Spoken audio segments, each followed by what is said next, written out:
Olá pessoal, saudações a todos. Espero que estejam todos bem, porque o momento não tem sido fácil e estamos literalmente vivendo uma guerra sanitária, uma guerra social, mais do que nunca declarada, uma guerra cultural, uma guerra política e precisamos nos manter lúcidos e firmes para não sucumbir diante das loucuras e atrocidades que a gente tem visto no Brasil nos últimos 18 meses, principalmente. Apesar de que toda essa loucura, toda essa histeria e não sei que nome eu poderia usar, ou talvez psicopatia, começou lá desde 2014, com sua culminância do primeiro ato em 2016 e a eleição dessa figura bizonha que nós temos na presidência, que diz representar o país. Representar eu não sei o que, mas o que dizia, como dizia minha avó, o que é de gosto se regala os caroços. Não sei muito bem o que é que ela queria dizer com isso, mas talvez dê para poder entender um pouquinho essa loucura ou essa bizarrice que nós estamos vivendo. E como sempre, viver no Brasil nunca foi fácil, principalmente agora. Semana passada nós tivemos a ex-atriz da TV Bobo dando aquele espetáculo na CNN, numa pseudo-entrevista, onde ela fez alusão à ditadura militar, onde ela fez alusão à tortura. E aí a gente para e faz a seguinte pergunta: uma pessoa dessa tem capacidade de ser secretária de cultura ou ela é secretária de um desgoverno, secretária de um fascista, de um grupo neoliberal e pseudo-nazista que defende segregação e humilhação no nosso país? Porque uma pessoa que não mostrou empatia, primeiro, com tudo o que aconteceu durante a ditadura militar, com as inúmeras torturas, os inúmeros assassinatos, a quantidade de pessoas que nós temos ainda desaparecida sem saber qual o paradeiro do corpo dessas pessoas, que com certeza vivas não estão. Além do mais, ela ainda tripudia dessas mortes e das mortes acontecendo no país por causa do coronavírus. Então, ela sempre foi de direita, ela sempre foi PSDB, só que agora definitivamente ela abraçou o diabo e tirou a sua máscara de boa pessoa, de boa atriz, que boa atriz talvez ela nunca tenha sido, porque seus próprios colegas dizem que ela é atriz de ponto eletrônico. Então é uma atriz que fica ali na casa de uma pessoa ser mediana. E mais de 500 artistas de diversos segmentos deram nota de protesto com relação a esse comportamento medíocre e bizonho da então secretária de Bolsonaro, que se disse secretária de Cultura. E nessa mesma semana que houve o show da Regininha, mais uma vez o presidente da República mostra a sua incapacidade de se colocar no lugar das pessoas que estão sofrendo por esse problema chamado Covid-19, que não é só um problema do Brasil, é um problema mundial, mas em específico aqui ao Brasil ele se mostrou incapaz de se colocar na pele dessas pessoas, muito menos capaz de fazer alguma ação, de propor alguma ação para resolver ou amenizar a situação. Pelo contrário, ele busca dificultar, negando a existência da Covid, negando todas as evidências científicas, e disse que no sábado passado, na sexta-feira, ele falou que no sábado eu ia fazer um churrasco e uma pelada com os ministros e seus amigos, provavelmente para comemorar as milhares de mortes pela Covid no nosso país. E achando que a coisa estava pouca, o presidente fez uma blitz, na verdade uma blitz consensuada, né?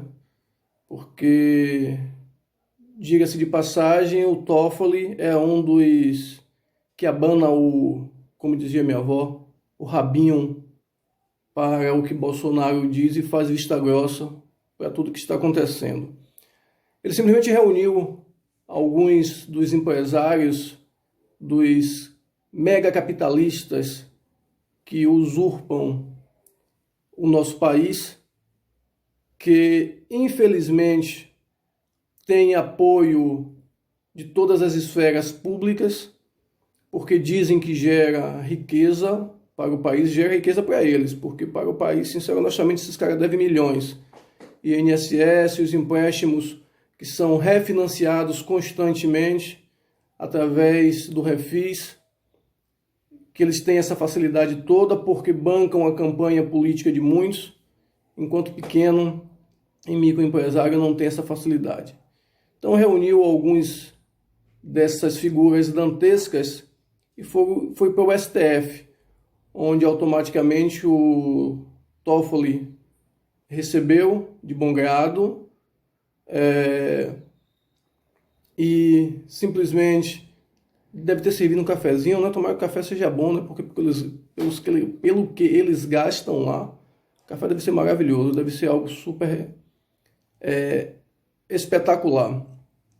E junto com eles estava o Sinésio Batista, que é o presidente da Associação dos Fabricantes de Brinquedos do país, e que, usando o discurso do presidente, disse que a economia não pode parar, senão o povo brasileiro vai morrer de fome. O povo brasileiro está morrendo de fome há muitos anos, há muitos séculos, e esse discurso dualista entre economia e vida é simplesmente um discurso de quem quer manter seu status, de quem quer manter sua riqueza e de quem precisa da mão de obra barata do povo brasileiro para poder estar ocupando os espaços, não só sociais, quanto políticos, que nós perdemos desde a constituição desse país. E a fala do presidente, além de ser bizarra, vocês podem analisar aí e tirar suas conclusões. Nós temos um bem muito maior até que a própria vida, se me permite falar isso. É a nossa liberdade. Nós não podemos perder a liberdade no Brasil. Não podemos ver, mais cedo ou mais tarde, a continuar como está caminhando a questão econômica, assistir saques, assistir manifestações populares, que nós já vimos no passado, em situações que não eram sequer próximas a essa. Eu entrei em contato com o STF, ao qual eu pedi a lista dos 10 empresários que estavam lá com o presidente. Isso tem mais ou menos... Logo no mesmo dia, eu fiz isso no mesmo dia e até hoje eu não recebi nenhuma resposta. Sinal de que eles não vão liberar essa lista. Mas eu queria que essa lista chegasse à minha mão para vocês verem quem são essas figuras dantescas. Apesar de que dizem aí em Brasília que o grupo dos 200, onde tem o dono da Riachuelo, o dono da Havan, que rompeu com o Bolsonaro e com Paulo Guedes. Rompeu simplesmente porque eles não esperavam ter uma crise de coronavírus no país, eles não esperavam que o projeto de privatização e de doação do país para a iniciativa privada proposto por Guedes não fosse dar certo, até por causa do coronavírus. Então eles agora estão dando uma de ofendidos, mas ofendidos no sentido capital, não no sentido de defender a vida ou de defender o trabalho de ninguém. Tanto é que o dono da Havan e o dono da Madeira, que defende Bolsonaro, já demitiu centenas de funcionários, porque senão eles dizem que vão quebrar. A empresa pode quebrar, mas esses caras continuam milionários, isso é incontestável. E usando o mesmo discurso dos empresários que foram fazer a blitz com o dito presidente lá no STF, boa parte da mídia comercial está utilizando o mesmo discurso que o presidente, de forma direta ou indireta, mas está reforçando cotidianamente que a população não pode ficar em casa parada, porque senão o Brasil para, a economia não cresce. Tanto é que eles alegam que devido ao coronavírus, o PIB do Brasil vai cair aproximadamente 7% esse ano. Ou seja, o PIB é todas as riquezas produzidas no país. E esse discurso tem sido enfático por quase todas as emissoras, principalmente aquelas que defendem e apoiam o governo Bolsonaro. Inclusive hoje, ao sair do Palácio do Planalto, o próprio presidente disse em seu discurso que quem ficasse em casa iria morrer de fome. E aí eu digo a você, por que quem ficar em casa vai morrer de fome? Porque simplesmente o governo está dificultando ao máximo o pagamento dos R$600 desse auxílio emergencial, mas está gastando bilhões com cartão corporativo. Não são milhões não, são bilhões com cartão corporativo. E ninguém sabe como é gasto esse dinheiro.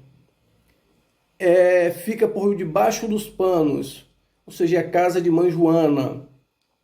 E aí quem está em casa vai morrer de fome porque o governo federal teve 1,3 bilhões para liberar para os bancos, dizendo que esse dinheiro iria ajudar as pequenas e microempresas. E na verdade a gente sabe que não está acontecendo isso. Isso é uma falácia, isso é uma balela. Tanto é que os bancos aumentaram a taxa de juros do empréstimo pessoal, do cartão de crédito e está pedindo algum bem para que possa liberar esse dinheiro. Imóveis, carros e coisas do tipo. Eu digo isso porque vivi isso na pele e uma colega minha recentemente conversando comigo me disse a mesma coisa.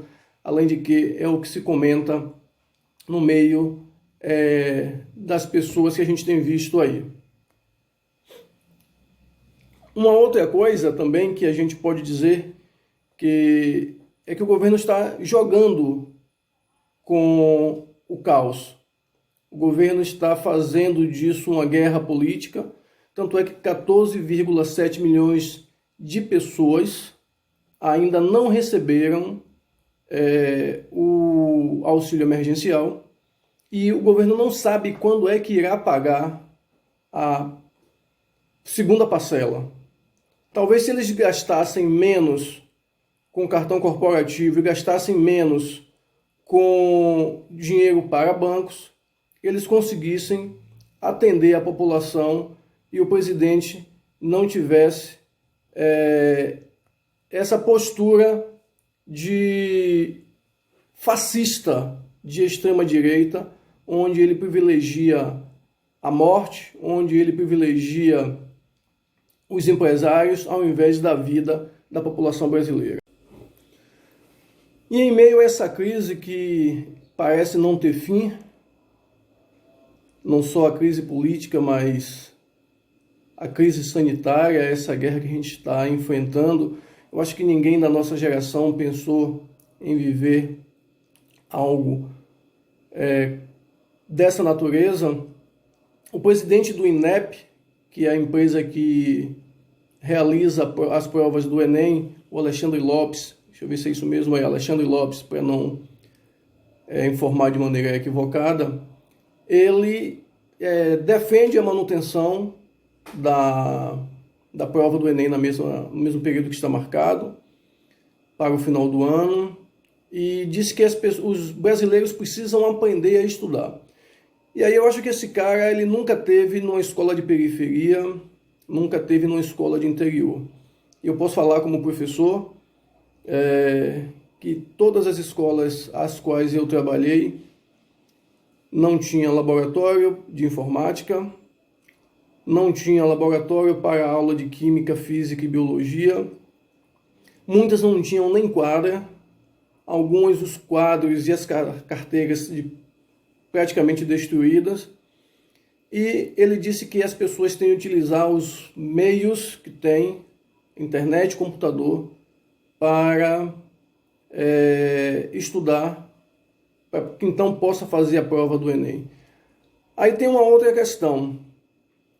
Segundo a ONG Todos pela Educação, 50% dos lares brasileiros, 50% dos lares brasileiros não têm acesso a sistema de tecnologia, ou seja, não tem internet em casa, muito menos computador. E 30% da classe considerada baixa não tem acesso à internet. E aí, sem aula nas escolas, como é que essas pessoas vão estudar, já que as escolas estão fechadas? Já que muitos deles não estão tendo acesso às aulas normais, quanto mais as aulas ditas online. Então você vê que é um governo despreparado, com pessoas que pensam apenas naqueles que estão no mesmo patamar que eles, onde poucos estão preocupados com a realidade do povo brasileiro ou com realmente aquilo que importa para a nação. Eu vou postar aí a foto para que vocês possam ver. Eu estou aqui com a informação que está na página do UOL Notícia, falando sobre os bolsonaristas, os milicianos bolsonaristas. E o título da matéria é Ativista admite presença de armas em acampamento bolsonarista. Aí ela diz que serve para proteção dos membros. Quem dá a notícia através de uma entrevista dada à BBC News é justamente a Sara Geromini, que é a principal porta-voz dos ditos 300 de Brasília. É um grupo radical, fascista, paramilitar, que defende Bolsonaro e que estão acampados em Brasília já há algum tempo. E segundo a própria Sara, que foi candidata a deputada federal pelo DEM no Rio de Janeiro e perdeu, que tinha um cargo dentro da Secretaria de Direitos Humanos, que foi indicada pela Damares, eles já arrecadaram mais de 50 mil reais em doação. O interessante em tudo isso, além de que o fato de usarem armas e usar um discurso fascista e religioso extremamente arriscado, que é semelhante a que a gente vê no pessoal da Al-Qaeda, e a gente pode fazer comparação tranquilamente, eles conseguem esses recursos todos, mais de 50 mil reais, armas dentro desse próprio acampamento, e a justiça faz vista grossa, porque eu lembro que nas manifestações que foram feitas lá em Curitiba, em apoio ao Lula na frente da PF, Polícia Federal, a justiça mandou a polícia retirar os manifestantes. E olha que, segundo consta, lá não tinha armas, lá não tinha apoio para conseguir arrecadar, como eles dizem aqui na entrevista, 67 mil reais para manter os 300 de Brasília, que para mim é um grupo fascista, é um grupo com tendência nazista, é um grupo que está preocupado apenas em uma radicalização não só da política, mas também da religião no nosso país. E deixa eu ver aqui o nome do professor, que para não falar de maneira equivocada, que ele disse que esse grupo é extremamente perigoso para o país, porque eles têm uma ideologia semelhante à de Hitler durante o nazismo, porque começaram justamente dessa forma, o que é preocupante para a população brasileira. Mas a justiça tem feito e está fazendo vista grossa. Inclusive, a Sara, que radicalizou nos seus discursos ultimamente, defende indiretamente, para não dizer o contrário, destituição do STF e quer uma revolução levada pelo povo. Não sei qual é o povo que eles estão falando. Talvez seja o mesmo povo que deram um golpe de 64. E essas são as pessoas que, infelizmente, apoiam o atual presidente. Não sei se vai dar para vocês verem, mas se vocês quiserem depois pegar